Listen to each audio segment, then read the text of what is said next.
నిజంగా యూట్యూబ్ పెట్టిన first video నుంచే సక్సెస్ అవును. చూసాం. ఏది పెట్టినా మిలియన్స్ లో ఎలా వెళ్తది అసలు?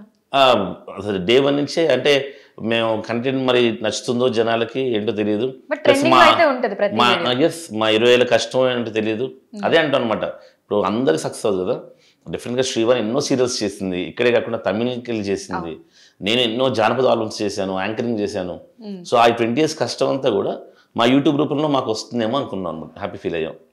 బట్ 1 yearకి ఒకసారి ఫస్ట్ టైం ఫైర్ యాక్సిడెంట్ అయింది మా ఇంట్లో. అవును, కిచెన్లో. లక్కీగా అప్పుడు శ్రీవాణి లేదు, నేను నందిని హాల్లో పడుకున్నాం. అప్పుడే బిగ్ బాస్ ఏదో చూసి టీవీ చూసి పడుకున్నాం హాల్లోనే. ఆ నెక్స్ట్ ఇయర్ మళ్ళీ వాయిస్ ఇదైంది. ఆ నెక్స్ట్ ఇయర్ మళ్ళీ మొన్న యాక్సిడెంట్. సో 2025 ఏం అవ్వకూడదు, హ్యాపీగా అవ్వకూడదని అనుకుంటున్నాం అనమాట. సో ఇంతకు ముందు వరకు విక్రమ్ అనగానే అందరికీ గుర్తొచ్చేది